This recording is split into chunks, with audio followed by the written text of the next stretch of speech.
역사를 제가 이제 연구를 해보니까 우리는 그동안 이제 우리가 학교에서 배우고 또 사회에서 선배님들을 통해서 배운 많은 그 인문학적 지식들이 사실은 이제 진실하고는 거리가 멀다. 이런 결론에 도달을 하게 됩니다. 그래서 지난 시간에는 이제 마늘과 관련돼서 이제 말씀을 좀 드렸습니다만 이번 시간에는 이제 한자에 대한 우리 이 사회의 오해와 진실, 어떤 것들이 오해고 무엇이 진실인가, 이것을 가지고 이제 한번 좀 검토하는 시간을 갖고자 합니다. 사실 그 이제 한자 하면은 그 무슨 뜻이냐면 한나라의 문자다 이런 뜻입니다.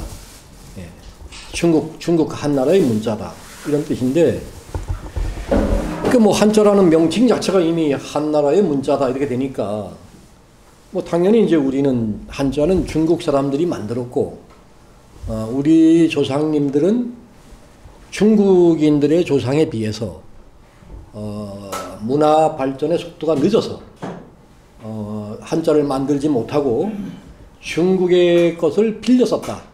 이런 이제 우리가 오해를 하게 되는 것이죠. 그러다가 이제 최근에 와서 이제 안호상 전 그 문교부 장관께서 타이완, 대만에 가서 중국의 석학 이모당과 대화를 하는 과정에서 이제 이모당이 말씀하시기를 이제 한자는 동이족의 문자다 이런 얘기를 했다는 거죠. 동이족 하면은 이제 많은 사람들이 우리 민족을 동이족으로 알고 있습니다.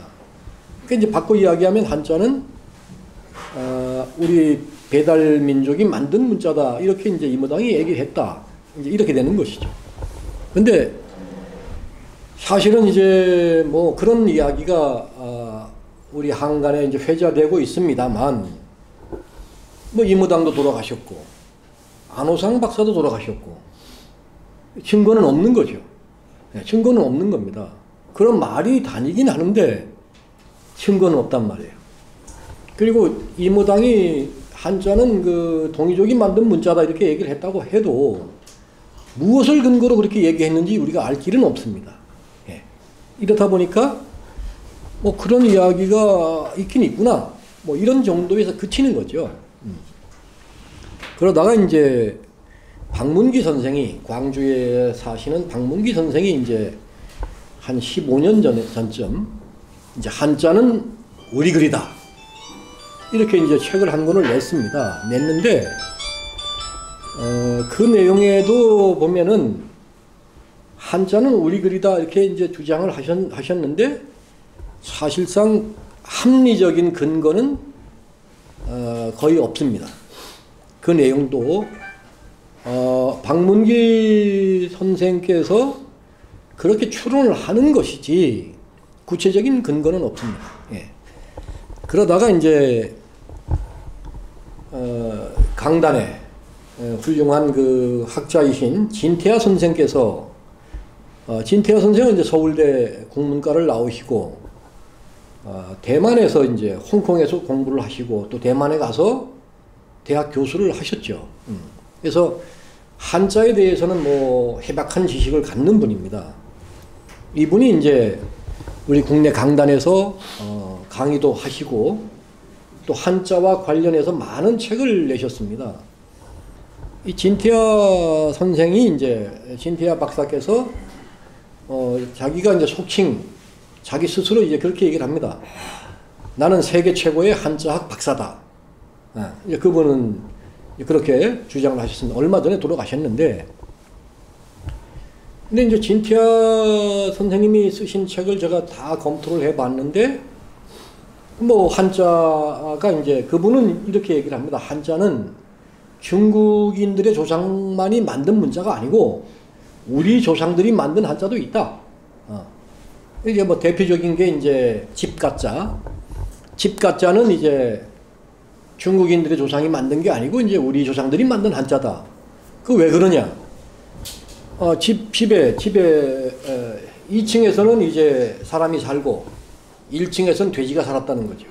집가자는 이제 그런 의미가 있다고 보시는 겁니다. 그분은. 근데 2층에선 사람이 살고 1층엔 돼지가 살고 이러는 것이 제주도 가면 그런 흔적을 볼 수가 있다는 거죠. 그러니까 집가자는 이제 우리 조상들이 만든 게 아니겠느냐. 이제 이렇게 진태하 선생은 또 얘기를 하십니다. 그 다음에 이제 그럴 연자 같은 경우에도 이제 진태하 선생님은 이제 우리 조상이 만든 한자다. 그건 중국인들의 조상이 만들 수는 없다. 이렇게 얘기를 하십니다. 그럴 연자는 이제 이 개고기를 이제 밑에 보면 불화자가 들어있어요. 그래서 그럴 연자는 개고기를 불에 끝을 넣어서 먹는 민족. 그 개를 불에 끝을 넣어서 먹는 민족은 우리 민족밖에 없으니까. 그러니까 이제 그럴 연자는 우리 민족이 만들었다. 중국 사람들은 개고기 잘 안 먹으니까. 이렇게 또 얘기를 하시는 겁니다. 근데 사실은 그것도 오해입니다. 가능하지가 않은 얘기죠. 그래서 제가 한 20권 정도로 이제 우리 상고사를 다시 쓰는데 이 문자는 굉장히 중요합니다. 우리가 고조선 역사를 이야기할 때도 가장 답답한 게 문자가 없는데 서기전 지금으로부터 한 4,500년 전에 우리 조상들은 문자가 없었는데 어떻게 나라를 만들었다는 거냐. 이 전 세계가 다 그렇게 보는 겁니다. 문자도 없는 사람들이 어떻게 나라를 만들었다는 거냐. 이건 말이 안 된다. 다른 나라 중국이나 일본도 그렇게 보고 있고 우리나라 학자들조차도 그렇게 보는 겁니다. 그러니까 이 문자가 굉장히 중요하다는 걸 알 수가 있죠. 그래서 우리가 이 한자에 대해서 이제 좀 더 깊은 내용을 좀 검토를 해 봐야 된다. 이렇게 되는 겁니다. 그래서 이제 한자 하면은 우리가 알고 있기에 이게 제가 지금 설명드린 이 내용이 국어사전, 우리나라 국어사전에 있는 내용입니다. 우리나라 국어사전에서 뭐라고 하느냐? 한자, 중국에서 만들어져서 바로 또 이렇게 나가는 겁니다. 중국에서 만들어져서 오늘날에도 쓰이고 있는 표의 문자다. 우리나라 국어사전이 이렇게 얘기하니까 뭐 한자야 이유야 할 불문하고 중국에서 만들어진 거라고 다 믿게 되는 거죠. 예. 원칙적으로 일자 일음절로 하나의 단어를 나타낸다. 이렇게 되는 겁니다. 이게 원칙이다. 근데 사실은 우리나라 국어사전을 쓰신 분이 착각을 하고 있어요. 우리 민족은 한자 하나를 하나의 음절로 발음을 합니다. 근데 중국 한족은 하나의 한자를 하나의 음절로 발음을 잘 못합니다. 예를 들어서 달월자, 이 사람들 위에 이렇게 발음한단 말이에요. 위에 두 자로 발음하잖아요. 중국 한족들은 대개 보면 그 한자 하나를 이음절로 발음하는 것도 있지만 대개는 이음절 이상으로 발음을 합니다. 어떤 경우에는 음절이 뭐 3개인지 4개인지도 잘 모르겠습니다. 이렇게 복잡하게 발음합니다. 그러니까 이 중국 한족들이 한자를 발음하는 그런 습관만 놓고 보더라도 한자는 중국 한족이 만들 수가 없는 문자죠. 자기네들이 만들었으면 정확하게 한 음절로 발음을 할 수가 있는 겁니다. 근데 자기네들이 만든 게 아니고 어깨너머로 배우다 보니까 이게 아짠지 어짠지 구분이 안 되니까 음절이 길어지는 겁니다. 그러니까 한자에 관련된 그런 내용만 우리가 봐도 한자는 중국 한족이 만들 수가 없다는 걸 알 수가 있는데 지금 이제 이렇게 우리 국어사전도 착각을 하는 겁니다. 그래서 이제 알려지기는 한자의 원형이 뭐냐? 은어는 이제 안양현, 하남성 안양현에 있는 그 은어라고 하는 이제 갑골 문자가 발견된 지역을 말하는 겁니다. 그래서 은어에서 출토된 갑골 문자가 가장 오래된 한자다. 이렇게 되는 겁니다. 예. 가장 오래된 한자다. 현재 중국, 한국, 일본, 대만 등에서 쓰이고 있다. 동아시아에 쓰이고 있다는 얘기죠. 그래서 다른 말로 하면 이제 한문자 이렇게 얘기를 한다. 이것이 이제 우리나라 국어사전의 한자에 대한 설명입니다. 근데 사실은 여기에 대부분이 거의 다 틀렸습니다. 우리 국어사전이 이렇게 틀려 있으니까 한자를 만든 민족이 스스로 이렇게 설명하고 있으니까 전 세계가 한자는 우리 조상이 만든 게 아니라고 생각을 하게 되는 거죠. 예. 그것을 기반으로 동아시아의 문명과 역사를 이야기하니까 그 역사도 다 거짓말이 되는 거죠. 그래서 제가 20권으로 책을 쓰는데 그 중에 5권이 한자와 관련된 겁니다. 그러니까 한자와 관련된 내용은 굉장히 중요한 겁니다. 그러니까 이 한자가 이제 이렇게 발전해 왔다. 제일 꼭대기에 있는 게 저게 이제 갑골문자입니다. 갑골문자. 두 번째가 이제 금문이라고 하는 거고, 이건 주나라 시대에 쓰이던 한자입니다. 그러니까 이제 약간씩 글자의 형태가 달라지는 걸 알 수가 있습니다. 그 다음에 이제 진나라 때에 이제 소전, 뭐 예서가 있었다. 그 다음에 이제 한나라와 육조 시대에 해서와 행서, 초서가 만들어졌다. 뭐 이렇게 해서 이제 현재 모택동이가 이제 맨 밑에 간체자를 만든다. 한자는 이렇게 발전돼 왔다. 이렇게 얘기하는 겁니다. 이것을 정리하신 분은, 이것은 제가 진태하 선생이 쓴 한자학에서 제가 발췌해서 소개해 드리는 겁니다. 한자는 이렇게 발전돼 왔다. 갑골문이 이제 어떤 문자인지 우리가 한번 볼 필요가 있습니다. 갑골문. 이 갑골문은 이제 옛날 사람들은 몰랐습니다. 갑골문이라는 게 있는지도 몰랐습니다. 그러다 1899년도에 이제 왕의영이라고 하는 그 학자가 있었는데, 이 사람이 이제 감기가 심하게 걸린 겁니다. 감기가. 근데 감기가 잘 낫지가 않는 거예요. 그래서 이제 그 동인당에서 이제 한약을 지어다가 따리는데, 이 사람이 이 왕의영이가 그 대단한 그 문자학 그 조예가 깊습니다. 문자에. 문자 연구를 오래 하신 분인데, 이분이 이제 자기가 그 동인당에서 이 한약을 지어서 집에 와서 따리는데, 그 한약재를 이렇게 보다 보니까 한약재에 글자가 쓰여 있는 겁니다. 한약재에. 이게 어떤 한약재느냐? 중국 사람들은 이제 용골이라고 해가지고 이제 거북이의 그 배껍질이나 또는 뭐 소의 어깨뼈, 여기에 이제 이런 것들 옛날 거를 주워다가 그걸 이제 한약하고 같이 따라서 먹으면은 병이 낫는다는 속설을 가지고 있었던 거예요. 그 한의사가, 동인당의 한의사가 이제 그런 약재를 구해서 약을 지어 준 겁니다. 이 양반이 보니까 거기 글자가 있는 거예요. 그 사람은 글자학 박사인데. 글자가 있으니까 이 사람이 깜짝 놀라서 이제 동인당에 쫓아가서 이거 어디서 구했느냐? 물어보는 겁니다. 물어보니까 이제 추적을 계속 해 가보니까 이제 은호에서, 하남성, 안양현, 은호에서 이게 출토가 되고 있다는 걸 알았죠. 그래서 왕의영이가 1899년이니까 1900년 이때부터 이제 사람들을 사서, 그 사람이 돈이 좀 많았어요. 그래서 사람들을 사서 은호에 가서 이 갑골을 발굴하기 시작합니다. 밭을 막 파고 하니까 갑골이 막 쏟아진단 말이에요. 그래서 지금까지는 약 한 10만 점 정도의 갑골이 발견되어 있습니다. 그래서 이제 이 갑골문의 특징은 은허 한 군데서만 발견이 됩니다. 그 중국의 넓은 땅에서도 다른 데서는 안 나옵니다.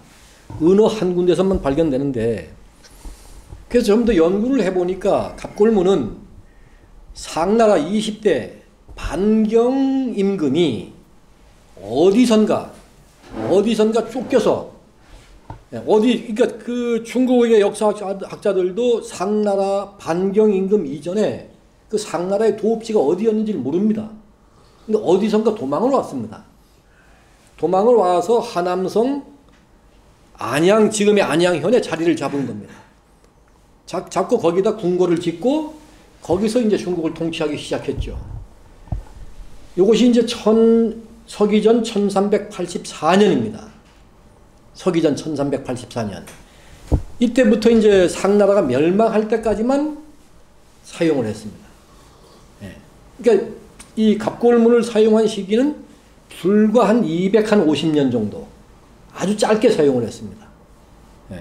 그러니까 어디선가 도망을 와서, 제가 정확하게 말씀드리면 우리 고조선 아사달에 쫓겨서 도망을 간 겁니다. 도망을 가서 아사달에 쫓겨서 도망가서 그 중국의 안양현에 정착을 해서 그 사용한 것이 갑골입니다.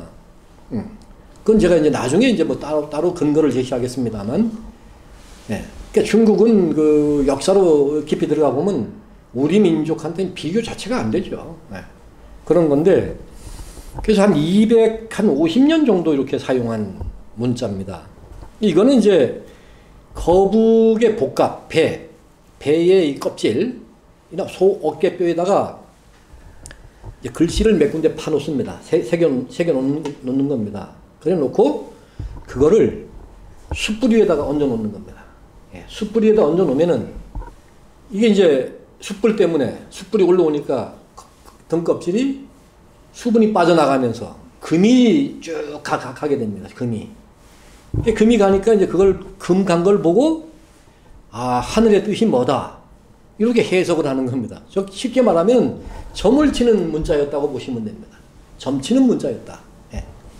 그러니까 중국의 갑골문의 시작은 뭐냐? 하늘의 뜻을 묻기 위해서 점을 쳤다. 이렇게 보면 되는 겁니다. 신앙과 문자가 깊은 관련이 있다는 걸 알 수가 있죠. 근데 이 점 치는 거 하면은 전 세계에서 점을 가장 잘 치는 민족이 어딜까요? 그건 우리 민족입니다. 아, 우리는 지금도 점빵이 온 사방 널려 있잖아요. 지금도. 지금도 뭐 대통령 후보도 점쟁이한테 가서 점을 치잖아요. 지금도. 이 점은, 이 샤머니즘, 점은 전 세계에서 우리 민족만큼 탁월한 민족이 없습니다. 그러니까 이 상나라 사람들이 벌써 점을 쳤다는 자체가 뭐냐? 우리 민족에서 간 사람들이라는 걸 알 수가 있는 겁니다. 그 지도자들이. 그래서 이 점을 치는 문자라고 해서 점봉 문자다 이런 말도 씁니다. 쓰는데 놀랍게도 이 나라는 상나라는 점을 치다가 망한 나라입니다. 왜 점을 치다가 망했느냐? 하늘의 뜻은 아무나 물으면 안 되는 겁니다. 고대 시기에 하늘의 뜻은 아무나 물으면 안 됩니다. 감히 중국의 왕 따위가 하늘의 뜻을 물으면 안 되는 거죠. 그 하늘의 뜻은 누가 물어야 되겠습니까? 하느님의 아들이 물어야 되는 겁니다. 천자가 하늘의 뜻을 물을 수가 있는 겁니다. 그 천자가 누구냐? 고조선의 단군 왕검입니다. 단군 왕검은 천자의 호칭인 겁니다. 중국의 왕은 단군 왕검의 제후에 불과했던 겁니다. 근데 이 싸가지 없는 제후가 감히 천자의 영린을 건드린 거예요. 하늘의 뜻을 물었단 말입니다. 그래서 우리 고조선에서 상나라를 아주 처참하게 박살을 내게 되는 겁니다. 서기전 1122년경에 이 상나라는 최근에 이제 중국 정부가 이 은어를 대대적으로 발굴을 했습니다. 거기 그 상나라에 궁궐이 있던 그곳을 발굴하니까 약 10,000구의 유골이 나왔습니다. 중국은 우리나라하고 다른 점이 석회적 토질입니다. 우리나라는 그 오래된 시신을 찾을 수가 없어요. 유골을 찾을 수가 없습니다. 우리나라는 되게 이 화강암 토질이라서 시신이 이 유골이 빨리 썩습니다. 근데 석회암 지대에서는 유골이 잘 안 썩습니다. 석회암에서 칼슘과 마그네슘이 이 뼈에 보충이 돼가지고 이게 잘 안 썩는 겁니다. 그래서 그 안양현에서 그 상나라 궁궐이 있던 데서 10,000구의 유골을 찾아냈는데 10,000구의 유골이 다 지그자그로 엎어져 있는 겁니다. 엎어져 있고 등뼈에 칼자국이, 등뼈나 이 해골에 칼자국이 아주 지금도 선명하게 남아 있습니다. 10,000구의 그 당시 궁궐 안에 있는 한 10,000여 명이 처참하게 도륙을 당했다는 걸 알 수가 있습니다. 왜 도륙을 당했느냐?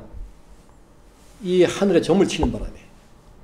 감히 천자 행세를 했단 말이에요. 그래서 우리 고조선이 중국의 제후들을 소집해서 상나라를 아주 개박살을 내게 되는 겁니다. 갑골문은 그렇게 탄생해서 그렇게 사라지게 됩니다. 그래서 주나라가 들어서면서는 갑골문을 쓰겠습니까? 못 쓰겠습니까? 상나라가 갑골문 쓰다가 그렇게 개박살이 났는데 주나라가 어떻게 갑골문을 쓸 수가 있겠습니까? 그래서 중국에서 갑골문은 사라지게 되는 겁니다. 주나라가 들어서면서 갑골문은 사라지게 되는 겁니다. 그리고 이제 금문은 뭐냐?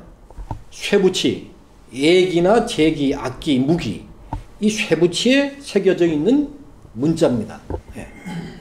이것이 이제 금문입니다. 쇠에다가 쇠붙이에다가 새긴 문자라는 뜻에서 금문이라고 이렇게 이제 이야기를 하게 되는 겁니다.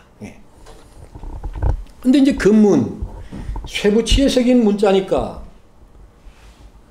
이것이 이제 하나라 말기에도 쇠붙이가 있었단 말이에요. 그런가 하면은 뭐 주나라 이후에 진나라 때도 또 쇠붙이에다 글자를 새겼단 말이에요. 그래서 우리가 금문 하면은 상당히 연대가 넓어집니다. 이렇게 되면 이제 우리가 한자를 정리할 때 힘이 드니까 금문 하면은 상나라, 주나라 이때에 이 만들어진 쇠붙이에 새겨진 글자 요걸로 국한시켜서 볼 필요가 있습니다. 금문. 근데 이제 대개 보면 이제 중국에서 제사 지낼 때 제사 지내는 그릇 속에 이제 문자를 많이 새겨놨습니다. 근데 놀라운 게 뭐냐? 우리 고조선이 이 한자를 처음 만들었습니다. 그건 나중에 설명을 드리겠습니다만. 그런데 제후국들이 문자를 쓰게 했을까요? 못 쓰게 했을까요? 못 쓰게 하는 겁니다. 제후국들은 문자를 쓰면 안 되는 겁니다. 왜냐? 제후국이 문자를 써서 똑똑해지면은 이 다스리기가 나빠진단 말이에요. 다스리기가 힘들어지는 거예요. 그래서 우리 고조선에서는 제후국들은 문자를 못 쓰게 한 겁니다. 그 증거가 뭐냐? 상나라나 중국에서 출토되는 그 그릇을 보면은 문자가 겉에 새겨져 있질 않습니다. 안 보이는 곳에 그릇 안에 거기다가 문자를 새겨놨단 말이에요. 대개 다. 왜 그랬느냐? 고조선에서 알면은 또 난리치니까 안 보이게 그릇 안에다가 새겨놓은 겁니다. 우리가 이 세종대왕이 이제 한글을 만드실 때도 보면 알 수가 있습니다. 우미나 정책이라고. 우미나 정책. 우리는 그걸 잘 이해를 해야 됩니다. 세종대왕이 한글을 만들 때 우리 조정의 대신들은 아주 강력히 반대를 했습니다. 그 대표적인 분이 누굽니까? 최만리입니다. 최만리가 뭐라고 반발을 했느냐? 전하, 글자를 만들어가지고 백성들이 똑똑해지면은 우리가 그 백성들 등쳐먹을 때 힘든다. 당신 왕조가 힘들어진다. 백성들이 어리석어야지 우리가 그 등쳐먹기가 좋은 거지. 그 똑똑해지면 되겠냐 이거예요. 그러니까 한글 만들면 안 된다고 난리를 친 겁니다. 우리 그 당시 대신들이. 세종대왕이 그걸 물리치고 한글을 만들었기 때문에 훈민정음을 만들었기 때문에 위대한 거죠. 지배계급의 입장에서는 백성들이 똑똑해지면 안 되는 겁니다. 우리가 그 사실을 잘 알아야 됩니다. 지금도 마찬가지입니다. 이 사회의 패턴이 많이 변하는 것 같지만 지금도 마찬가지입니다. 돈을 가졌거나 권력을 가졌거나 이런 지배계급은 백성들이 똑똑해지는 걸 원치 않습니다. 왜? 사회라는 게 누군가는 힘들게 일을 해야 되고 누군가는 편하게 살아야 되는 거거든요. 똑똑한 사람들은 편하게 살고 똑똑하지 못한 사람은 등골 빠지게 일을 해서 노예처럼 살아야 되는 겁니다. 그게 사회의 기본 구조인 거예요. 지금은 옛날에 비하면 많이 좋아졌다는 것이지 기본 구조 틀은 같은 겁니다. 우리가 이걸 잘 이해를 해야 됩니다. 그래서 고조선도 당시에 중국이 글자를 쓰는 걸 원치 않았던 겁니다. 그래서 이 금문도 보면은 아까 말씀드린 대로 그릇 안쪽에다 글자를 새겼다. 당당하게 그릇 바깥에 못 새기고. 이걸 우리가 볼 수가 있습니다. 그러다가 이제 중국의 문자가 금문에서 전문으로 바뀝니다. 이 전문은 이제 두 가지로 나눕니다. 여러분들이 잘 아시는 대로 진시황이 중국을 통일하기 이전의 문자, 예. 그것을 우리가 대전 이렇게 얘기합니다. 이것이 이제 진시황이 중국을 통일하기 이전의 문자입니다. 밑에 있는 거. 예. 그래서 이때는 중국이 7개의 크게 보면 7개의 나라가 있었는데 7개의 나라가 쓰는 문자가 약간씩 차이가 있었습니다. 예. 진시황이 이제 중국을 통일했단 말입니다. 최초로 중국 역사상 최초로 중국을 통일했는데 통일해놓고 나서 보니까 이게 문자가 이렇게 서로 좀 다르니까 진시황이 이사라고 하는 분, 조고 이런 분들한테 시켜가지고 중국의 문자를 통일시킵니다. 그 통일시킨 문자가 소전입니다. 그러니까 진시황이 중국을 통일하기 이전의 문자가 대전, 그 이후의 문자가 소전 이렇게 되는 겁니다. 예.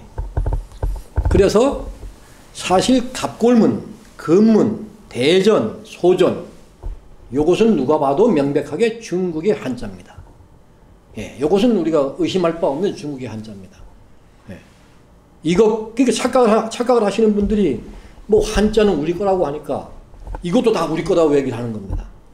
예, 그건 아주 큰 착각입니다. 이러한 문자들은 기본적으로 상형에 바탕을 하고 있습니다. 상형 문자입니다. 상형 문자라는 건 뭐냐? 이 그림 문자라는 겁니다. 예, 그림 문자. 이렇게 되는 것이죠. 그러면 이제 골이 아픈 게 여기서부터입니다. 에서. 중국에서는 이제 어떻게 지금 이야기를 하고 있느냐? 한자는 제일 먼저 자기네들이 갑구문을 만들었고, 그 다음에 금문을 만들었고, 그 다음에 대전을 만들었고, 그 다음에 소전을 만들었다. 그리고 나서 또 에서를 자기네들이 만들었다. 예. 에서는 언제 만들었느냐? 이 에서를 이제 좌서. 이게 참 중요한 겁니다. 좌서. 왼쪽에서 쓰는 사람, 왼쪽 사람들이 쓰는 거다 이런 뜻을 가지고 있습니다. 좌서. 사서. 즉 역사를 기록할 때 쓰는 문자다 이런 얘기를 또 합니다. 그 다음에 8분. 8분. 8구역으로 나뉘어진 곳에서 사용하는 문자다 이렇게 얘기를 하는 겁니다. 이것이 이제 중국의 역사책에 이런 내용이 나옵니다. 그런데 중국은 지금 뭐가 8분이냐 이걸 몰라요. 8분. 나라를 8개로 이렇게 구분한 나라가 있습니다. 나라를 8개로 구분한 나라. 여러분 우리가 잘 알잖아요. 팔도강산. 우리 선조들은 나라를 꼭 8개로 구분합니다. 그래서 우리가 팔도강산 조울시고 이렇게 하는 겁니다. 조선 이성계가 나라 세우고 팔도를 딱 만들잖아요. 8개로 딱 구분하는 겁니다. 언제부터 그랬느냐? 고조선 때부터. 우리 조상들은 나라를 8개로 딱 구분을 합니다. 자로 잰 듯이 아주 8개로 딱 구분합니다. 그래서 이 8분이라는 말을 쓰게 되는 겁니다. 근데 중국은 이 에서가 언제 어떻게 만들어졌다고 이야기를 하느냐? 당나라 때 이 장회관이라는 사람이 서단, 글의 단서 이런 뜻이죠. 문자의 단서 이런 뜻인데 이 장회관이라는 사람이 이제 서단이라고 하는 책을 썼는데 거기에 이런 내용이 나옵니다. 옥리, 옥사장, 그러니까 말하자면 지금으로 말하면 교도관, 진나라 때 교도관 정막이라는 사람이 있었다는 겁니다. 이 정막이라는 사람이 이제 좀 뭔가 업무를 소홀히 해가지고 좌천이 됩니다. 좌천이. 정막이가 좌천이 돼서 운양지방의 감옥으로 좌천이 됩니다. 그래서 이제 그 운양지방의 감옥에 가서 10년 동안 그 소전, 그 당시 쓰고 있던 소전을 갈고 닦아서 새로운 글자 3천자를 만들었는데 그것이 에서다 이렇게 얘기를 하는 겁니다. 이것이 중국에서 정설화되어 있죠. 요것이 우리가 거짓말이라는 걸 어떻게 알 수가 있느냐? 자, 아까 제가 진시황이 중국을 통일하고 나서 글자가 다 다르니까 문자를 통일시켰단 말입니다. 그래서 만든 문자가 뭡니까? 소전입니다. 진시황이 통치한 시기는 얼마입니까? 15년밖에 안 됩니다. 진나라가 통일하고 나서 금방 망합니다. 그 15년 동안에 잘 생각해 보십시오. 15년 동안에 문자 통일하기도 힘듭니다. 15년 동안에 그 문자를 어떻게 다 그 많은 문자를 새로 통일할 수가 있겠습니까? 사실은 소전도 진시황 때 완성하기가 어려웠던 겁니다. 네. 그런데 정막이라는 그 교도관이 문자를 통일시키고 만드는 사람도 다 못했는데 어떻게 그 소전을 다 알았겠습니까? 어떻게 그걸 다 알 수가 있겠습니까? 빠른 시간에. 에? 우리가 한번 잘 보십시오. 현대. 옛날이 아니고 현대입니다. 우리나라가 주소를 도로명 주소로 바꾸는데 TV가 있고 온갖 매스미디어가 발달해 있는데도 지금 얼마나 어렵습니까?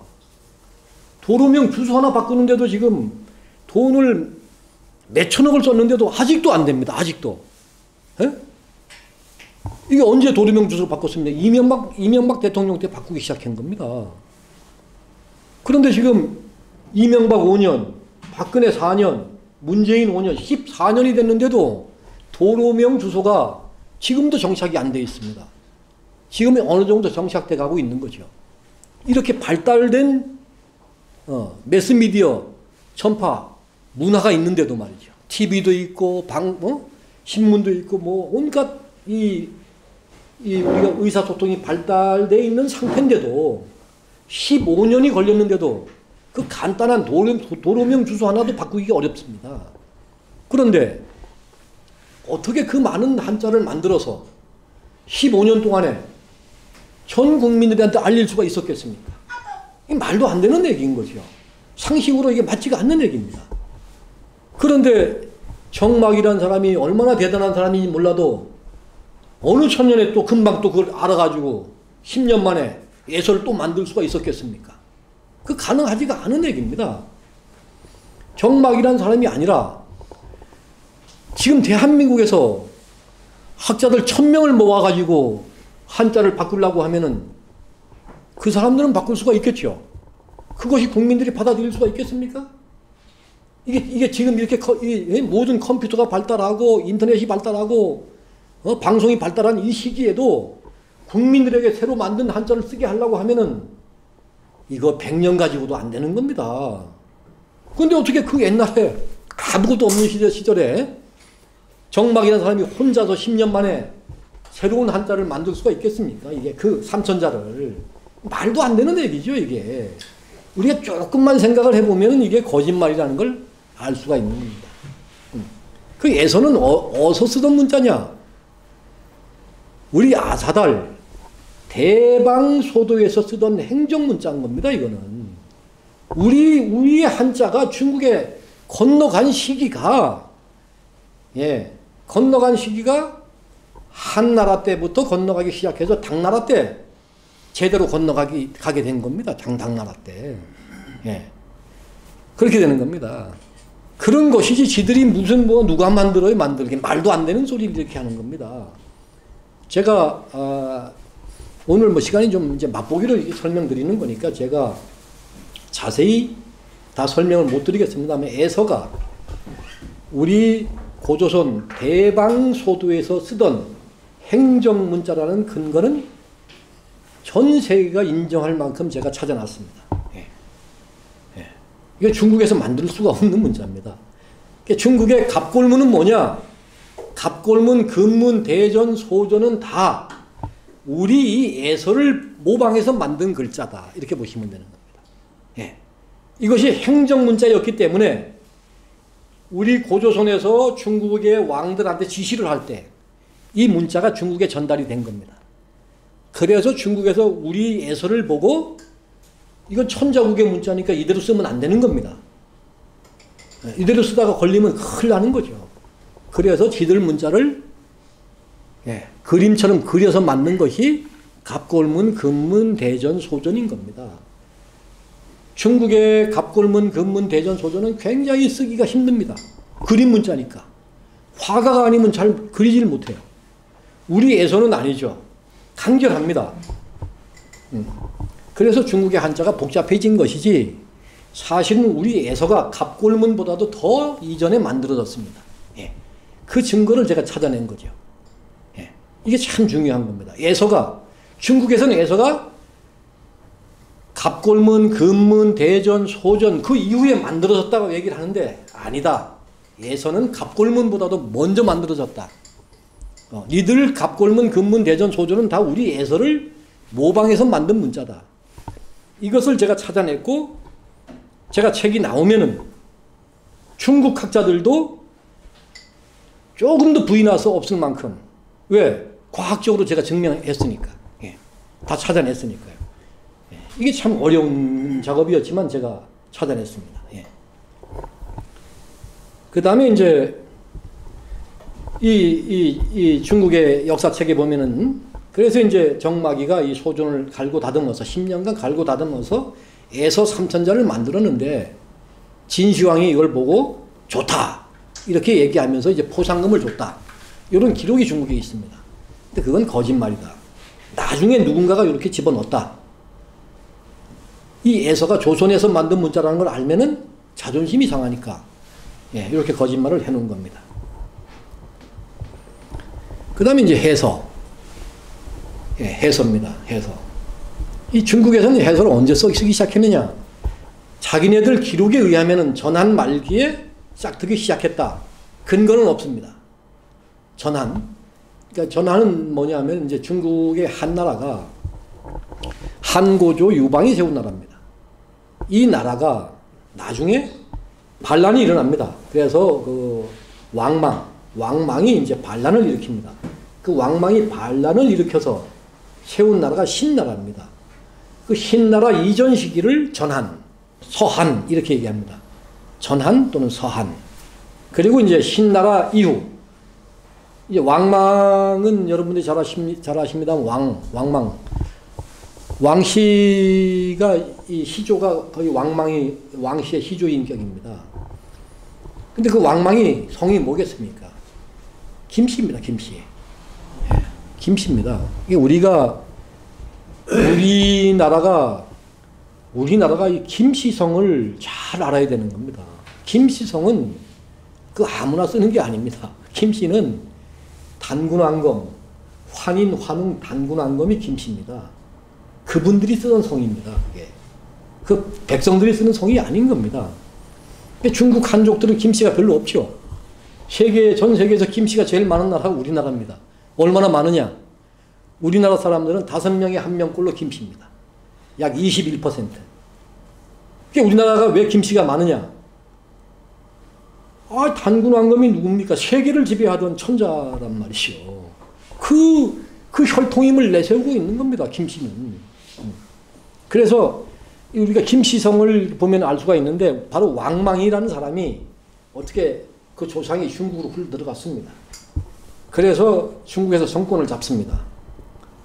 나라 세운 게 신나라인데 그 신나라 지금 중국 사람들은 왜 신나라라고 했는지를 모릅니다. 그 신나라가 이제 두 자를 하나로 줄인 겁니다. 애신의 나라다 이런 뜻입니다. 애신. 그 애신이 누굽니까? 애신이 김씨를 뜻하는 겁니다.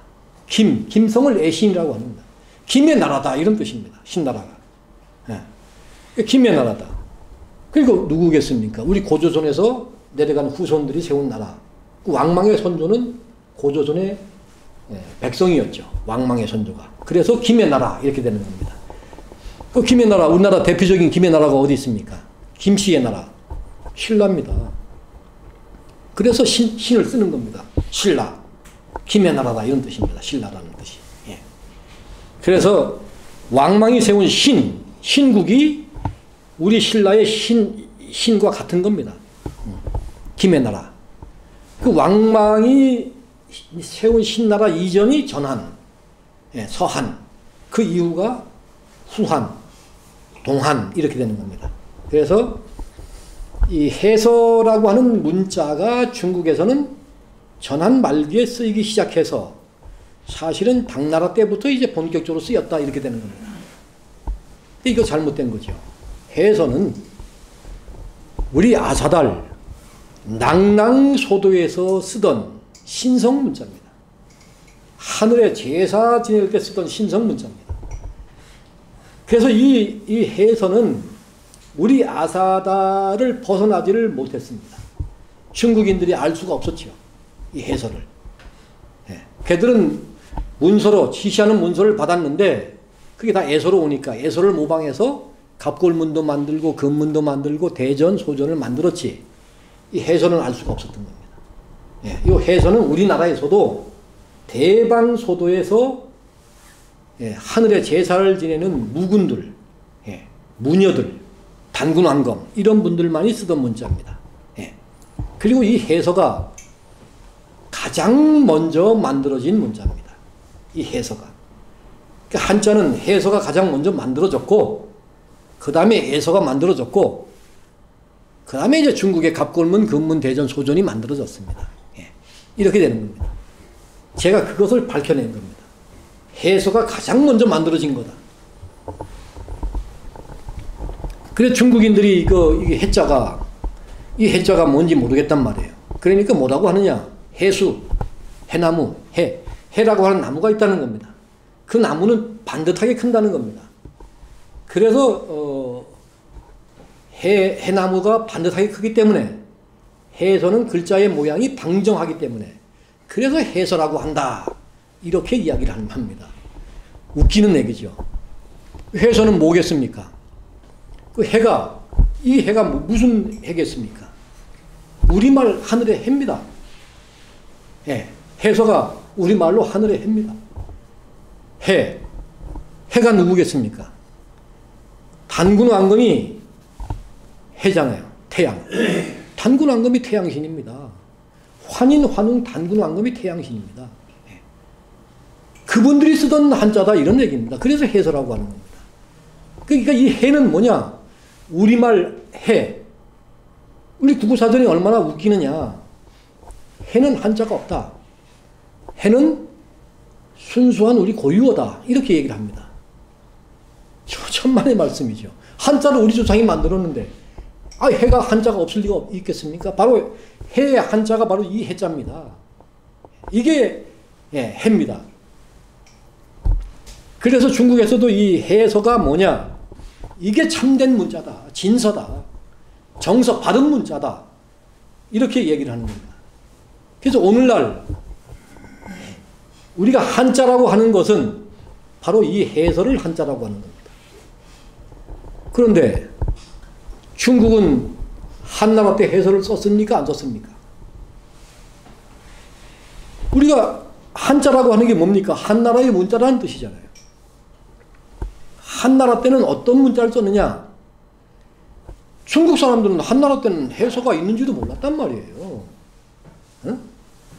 한나라 때 쓴 문자가 증거가 있습니다. 증거가. 허신이라고 하는 아주 세계적인 학자가 중국에서 나왔습니다. 허신. 그 사람이 이제 설문해자라고 하는 세계 최초의 사전을 만들었습니다. 세계 최초의 사전을 만들었습니다.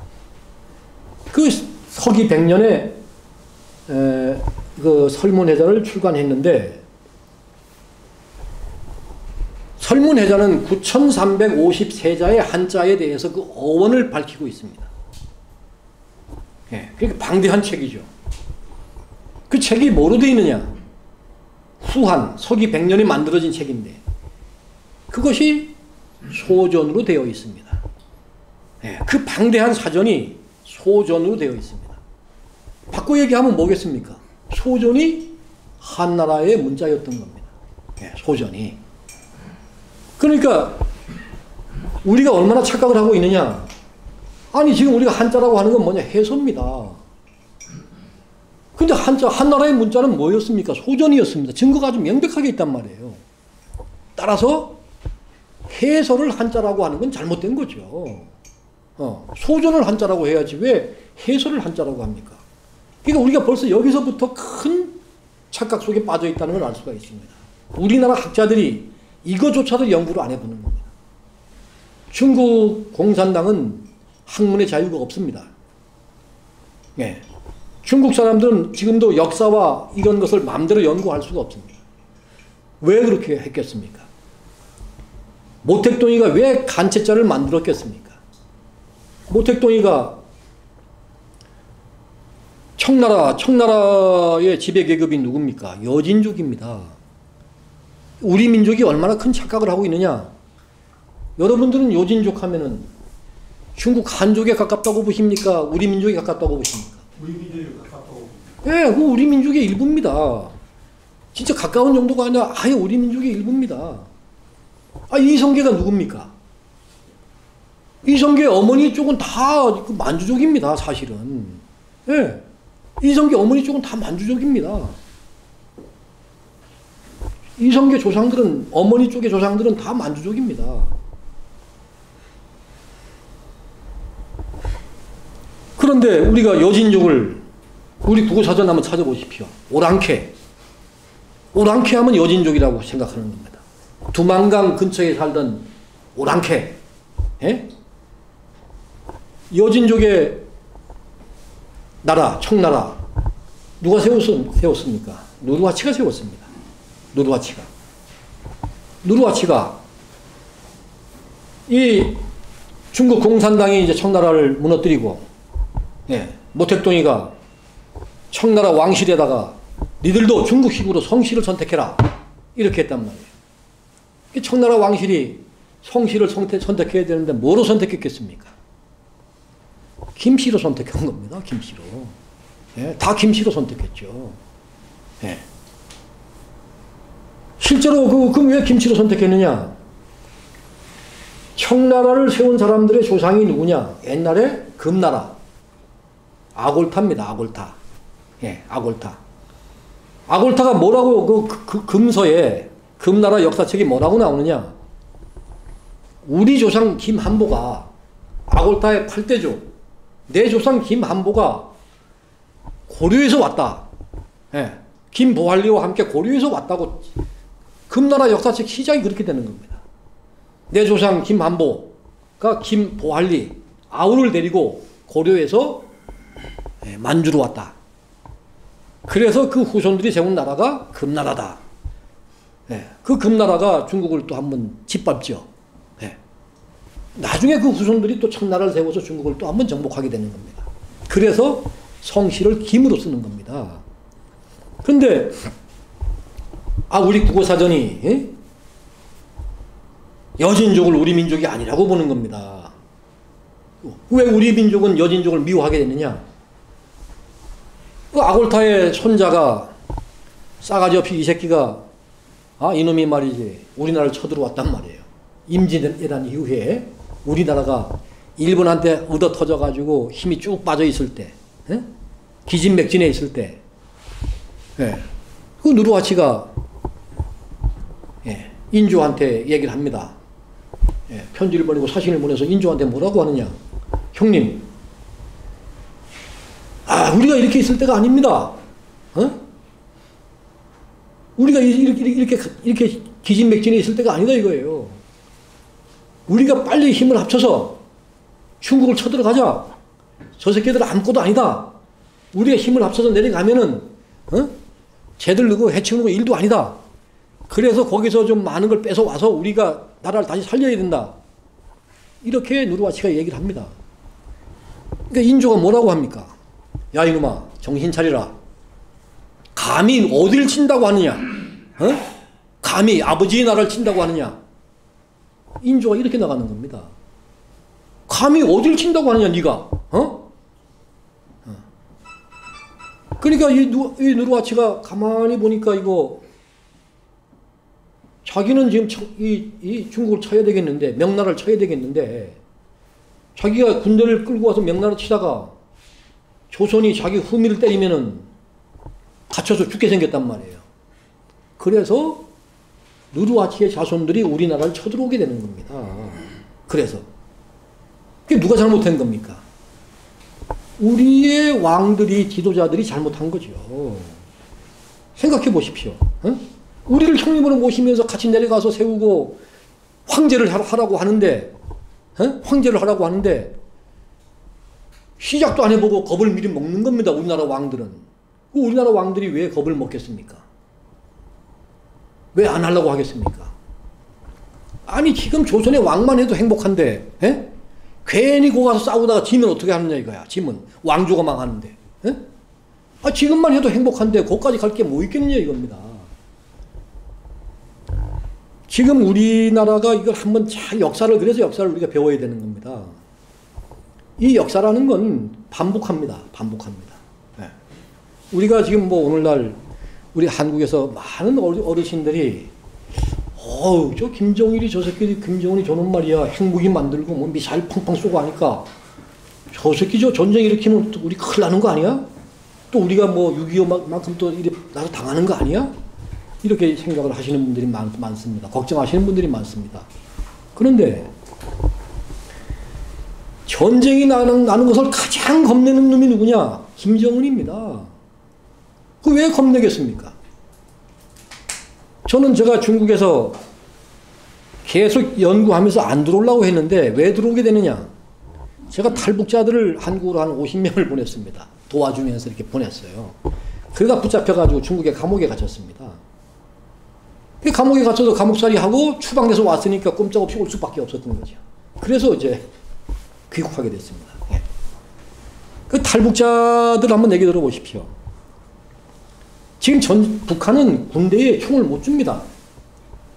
북한은 군대에 총을 못 줍니다. 그 왜 못 주느냐? 반란 일으킬까봐. 북한 주민들이 누굽니까? 우리하고 피 한 방울 안 틀리는 똑같은 민족입니다. 제가 중국에서요, 보니까 우리 민족은 중국 사람들하고 중국 한족하고는 눈빛 자체가 다릅니다. 제가 이 중국은 그 이상한 나라입니다. 쟤들은. 이제 예를 들어서 이 중국에서 외국인이 범죄에 연루가 돼서 잡히면은 재판이 끝나면은 세 나라, 전 세계에서 딱 세 나라만 빼고 모든 외국인들은 북경 외국인 감옥으로 들어갑니다. 재판 끝나면은. 그 북경의 외국인 감옥은 시설이 아주 잘 돼 있는 겁니다. 예. 그래서 전 세계 아프리카 같은 나라조차도 다 외국인 감옥으로 갑니다. 북경 외국인 감옥으로 가는데 딱 세 나라만 예외입니다. 하나가 한국인입니다. 한국인은 중국에서 범죄에 연루돼서 재판이 끝나면은 심양 제2감옥으로 가야 됩니다. 예. 재판 끝난 한국인은 다 심양 제2감옥으로 갑니다. 저도 글로 갔습니다. 거기 가보니까 감옥이 말이죠. 어마어마하게 큽니다. 뭐 여의도보다 큽니다. 예. 더 넓습니다. 감옥이. 그런데 그곳에 5,000명의 죄수가 있는데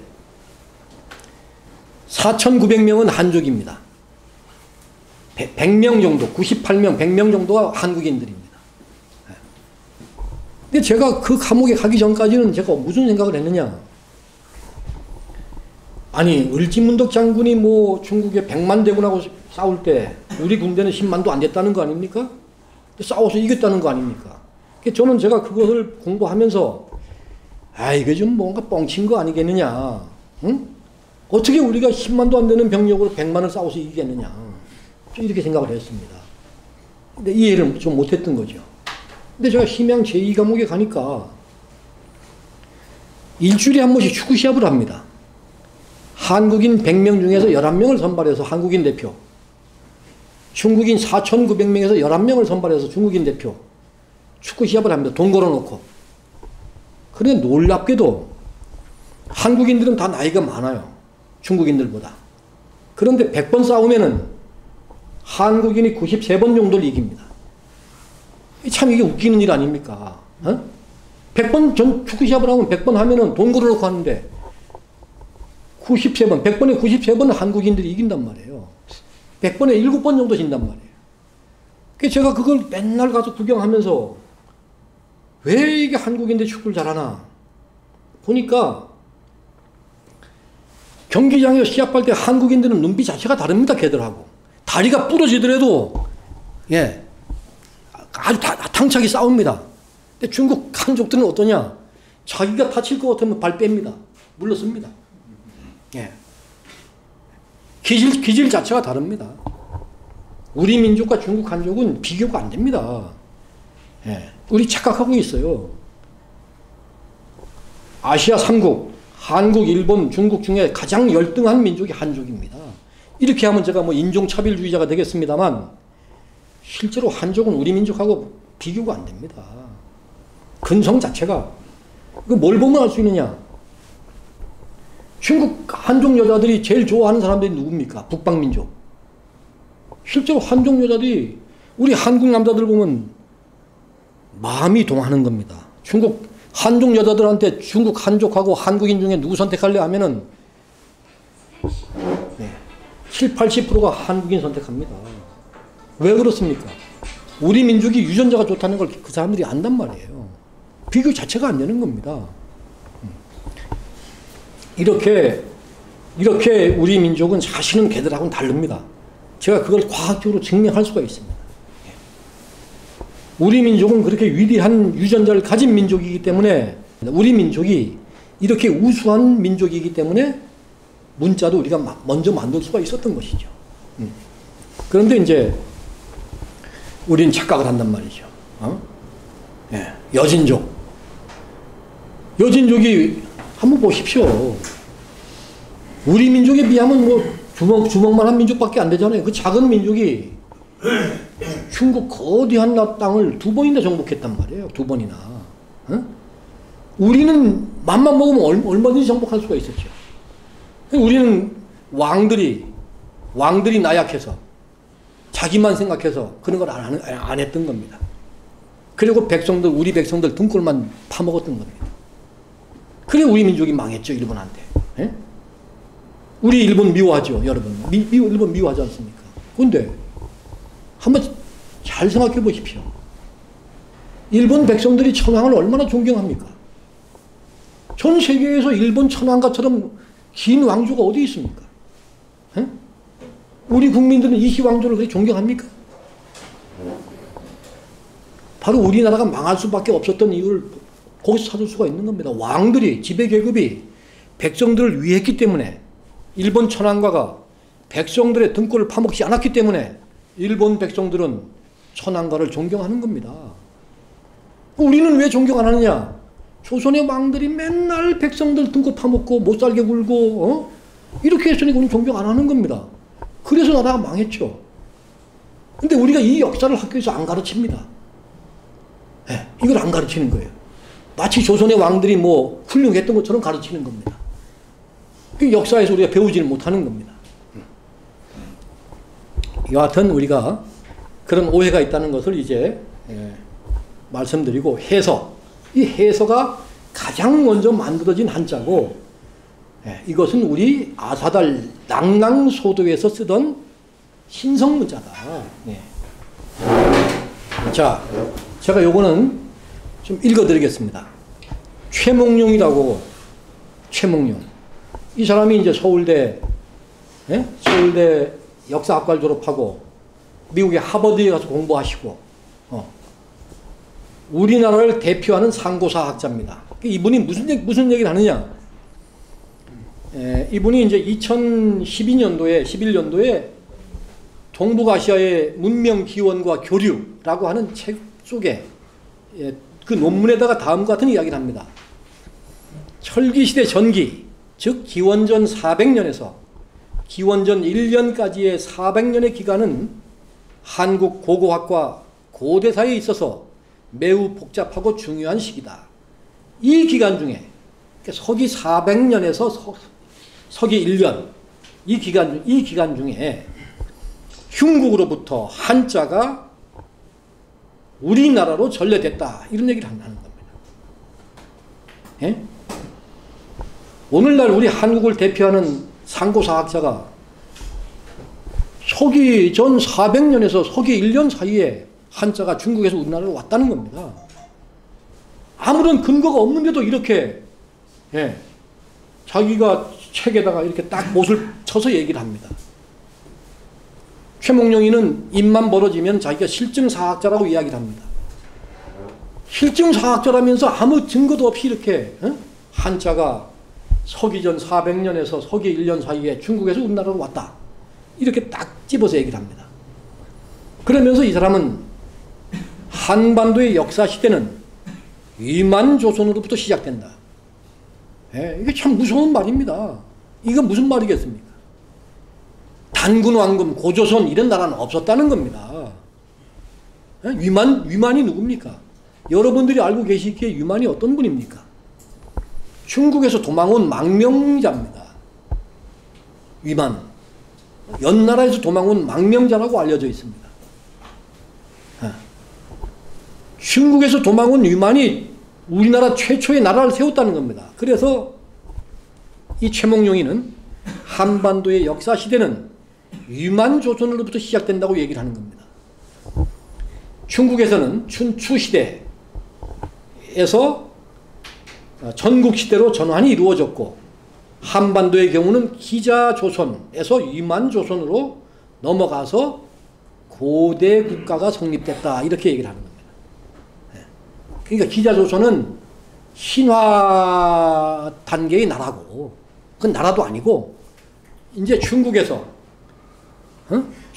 이제 도망 온 사람이 중국의 우수한 문화를 가지고 와서 우리나라에서 비로소 중국에서 배운 실력을 가지고 무지한 우리 선조들을 정복해 가지고 나라를 세웠다. 그게 위만조선이다. 이렇게 얘기를 하는 겁니다. 그때 위만이 가지고 온 게 한자였다. 이렇게 얘기를 하는 겁니다. 예. 국제적으로도 정치적 유의민이 생기는 등 매우 복잡한 시기였으며 한나라의 원정군은 위만조선을 멸망시킨 후 과거 위만조선의 영토에 낭랑, 대방, 임둔, 현도군 소위 말하면 한사군을 설치했다. 그래서 우리나라는 중국의 식민지가 되면서 비로소 문화를 아는 나라가 됐다. 아주 야만적인 원시인들의 나라에서 중국의 식민지가 되면서 우리나라가 비로소 한자도 알게 되고 문화도 알게 됐다. 이렇게 얘기를 하는 겁니다. 우리나라 역사 예산이 1년에 3천억 정도 됩니다. 그 3천억의 예산이 다 누가 가져가느냐? 이런 사람들이 가져가는 겁니다. 이런 사람들이 그 국민이 낸 혈세를 가지고 가서 무슨 연구를 하느냐? 우리 역사를 말살하고, 우리 역사를 말살하고, 우리 민족혼을 말살하고, 이런 역할을 하는 겁니다. 이 사람들은 참 제가 27년간 역사 연구를 하면서 제가 피눈물을 여러 번 흘렸습니다. 저처럼 목숨을 걸고 역사 연구하는 사람한테는 대한민국 정부는 10원 한 장 안 줍니다. 10원 한 장 줄 리가 있겠습니까? 저를 안 죽이는 것만 해도 감사하게 생각을 해야 됩니다. 제가 살아있는 것만 해도 왜 그러느냐? 세상에서 제일 무서운 게 밥그릇이잖아요. 이런 사람들한테는 국가에서 1년에 3천억, 4천억씩 준단 말이에요. 그 예산을 타가려고 하니까 옛날에 쓴 논문을 글자 몇 개 바꿔서 재탕, 또 몇 개 바꿔서 삼탕, 또 몇 개 바꿔서 사탕. 옛날에 쓴 논문 새로 쓰는 것도 아니에요. 글자 몇 개 바꿔서 3천만 원, 5천만 원 이렇게 받아가는 겁니다. 그런데 우리 같은 사람이 연구한 이것이 대한민국 국민들이 알게 되면 어떻게 되겠습니까? 자기네 밥그릇이 날아간단 말이에요. 자기네 밥그릇을 뺏어갈 사람이니까 저 같은 사람을 그냥 살려두려고 하겠습니까? 이게 우리나라의 참혹한 현실입니다. 이 한국을 대표하는 역사학자가 지금 이렇게 얘기를 합니다. 근거도 없이 한자는 서기 전 400년에서 서기 1년 사이에 중국에서 우리나라로 전래됐다. 어떤 사람이 가지고 왔느냐? 도망오는 사람들이 가지고 왔다. 이렇게 얘기를 하는 겁니다.